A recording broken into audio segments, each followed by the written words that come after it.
Благодарам.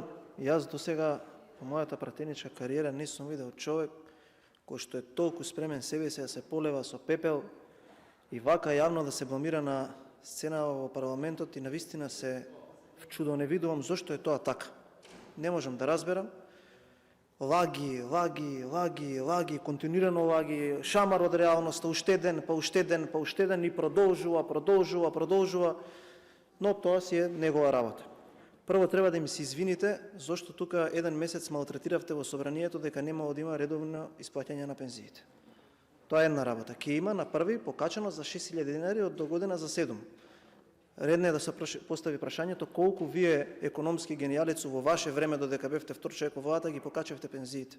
Втора работа, ако така се подбиваме трета економија во Европа, по истите параметри кои што ние велиме дека во овој квартал е така, колку беше во твоето време во времето на Заев? 1% раст просек 7 години. Колку беше по тие параметри кои што ние викаме дека во овој квартал е порастот на бруто домашен производ на трето место во Европа во ваше време? Еве, ајде да видиме по тој критериум колку вие успеавте да ја исправите економија.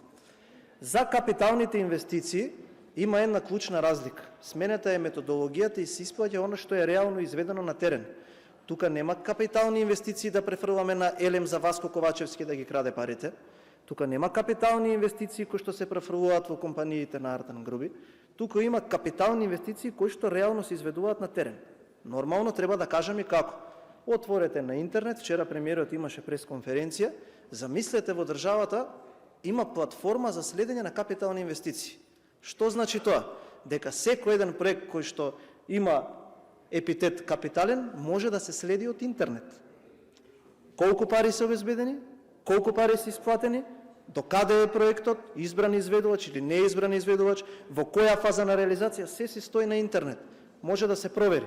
На крајот од денот за капитални инвестиции, еве пластично да ви кажам, дали вие ги гледате видеата кои што ги вадат во јавноста министерот за транспорт или премиерот, ама не такви видеа со artificial intelligence, каде што еден од нашите колеги пратеници пред изборите во 2024 се возеше на траса која што не постои.